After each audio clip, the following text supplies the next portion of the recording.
My name is Seth Sinclair, and I'm a former English language fellow.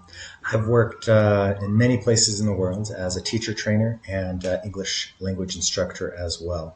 We're sorry that we couldn't be with you live today, but we have this pre-made for you. I'm Gayle Sinclair. I'm currently a kindergarten teacher in Almaty, and previously I've been an upper elementary and middle school teacher. Today we're going to talk to you about enhancing language skills through role play. So what do you picture when you think of role play? Maybe some costumes, maybe some props, maybe a stage, definitely kids having fun. So what is role play? Role play is a learning activity in which students act out roles in a simulated real-world situation. Now that real-world situation is a key element to this type of learning. So the benefits of role play. It teaches the students empathy. They are literally putting themselves in someone else's place, and it helps them understand what it's like to be that type of person. It offers an authentic language experience. The real-world situation comes into play here. They are speaking as if they were doing this for real. It's a situation they can be familiar with. It can be the doctor's office. It can be the market. It can be the restaurant. Something they've experienced before. Something they understand how to use language with. It can lower the affective filter. It's a way for students to take risks by speaking, even if it's uncomfortable, because it's in a play-based environment. It's more fun. It's not so intimidating to be sitting in class and have a teacher call on you. It provides a memorable learning experience.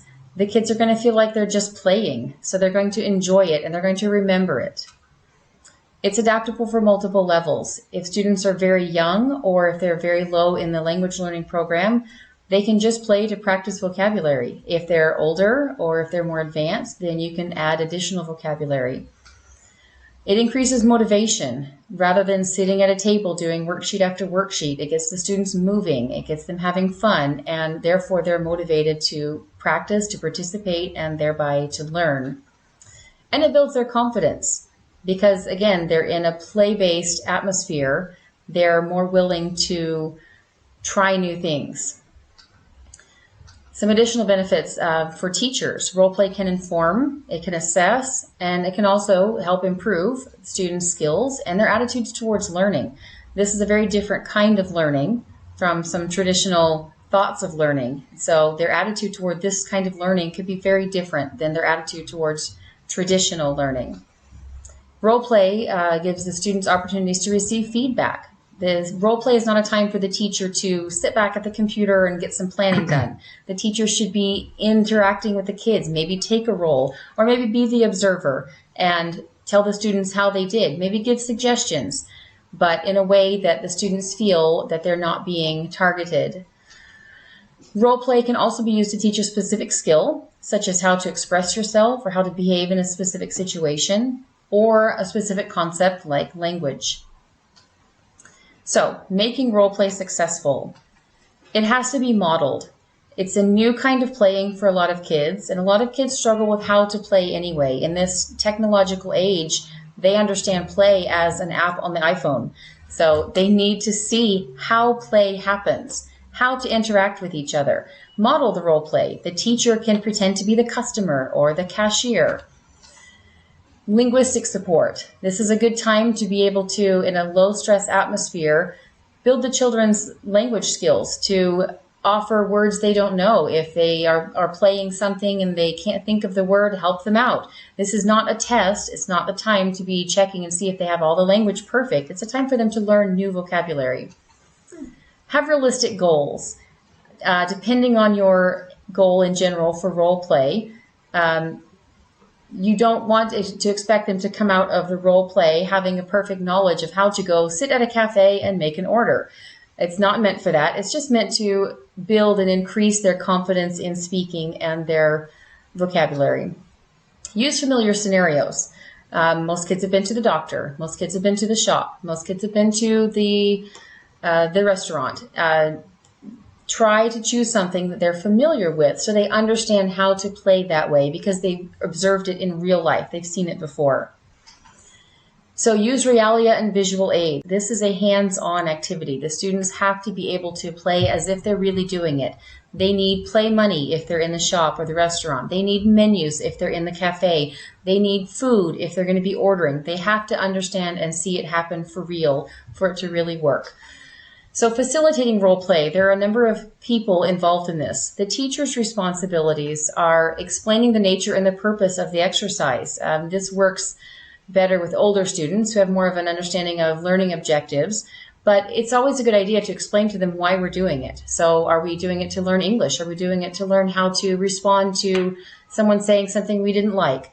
Whatever the purpose is, it's good for the students to understand that the play is connected to learning in some way.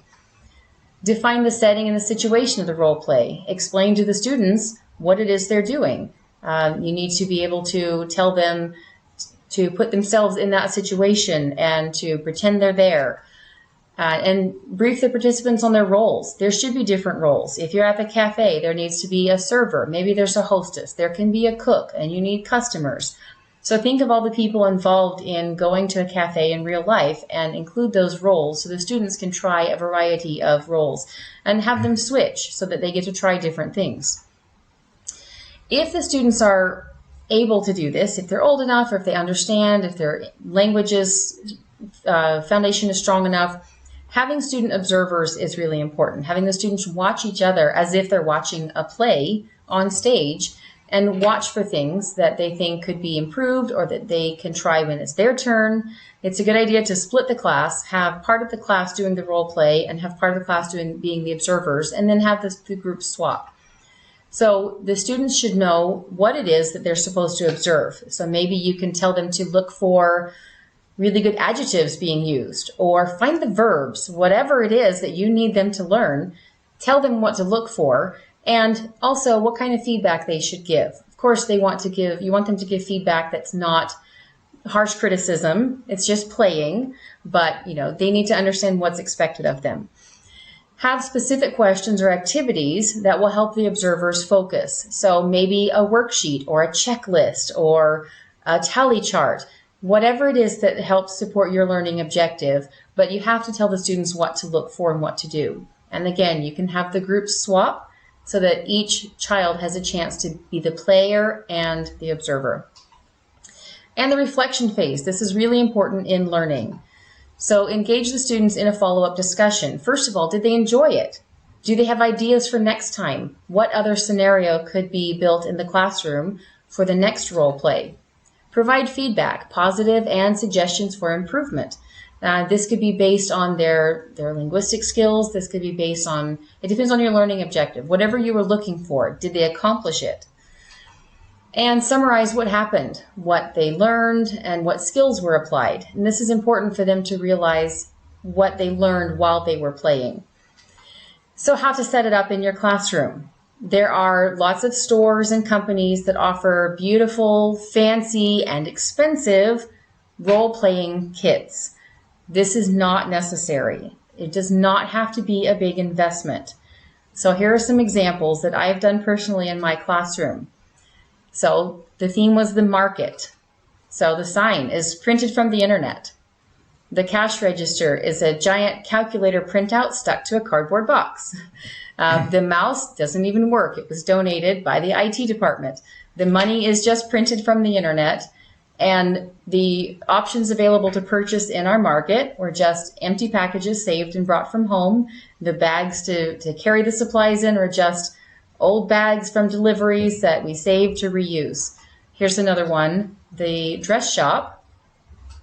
Again, clothing and accessories donated by parents and staff members, no investment there. Signs and roll cards, as well as price tags printed from the internet. And again, our cash register and our reusable bags and our mouse and our printed money. So we were able to do these fun activities with so much learning incorporated, and we didn't spend anything doing it other than printing a few things.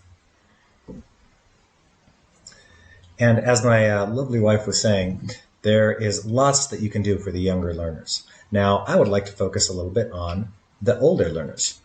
And it works very well with older learners as well. So I'm like, no, they won't want to do this. Trust me. At first, you might get a little bit of, this is silly, but they will want to do it and they will really enjoy it. Do a grammar selfie challenge. It's, a grammar activity. And what teenager doesn't want to take selfies? In fact, what 20-year-old or 30-year-old doesn't want to take selfies nowadays? So here's the activity. You take 2 selfies with a partner, and your first selfie is an event that should show an action in progress. Your second one is an action that's going to be interrupted by interrupting the other event. So here's an example of me and my daughter. Anna had been scooping cookie dough, event 1, when her dad started to help. Then here's an event that students actually created. Jake had been confessing his love to Jessica when Jean overheard and told everyone. Using role-playing to enhance language, you can actually take an activity and you can say, hey, you guys did really good creating this activity, creating this grammar selfie challenge. Now let's up it a notch, okay? So Fifi had been drinking coffee when Mike knocked over her cup. And then you can say, hey, let's add a little bit more to it. So Fifi had been drinking a coffee, steaming cup of coffee, okay? Something a little bit more descriptive.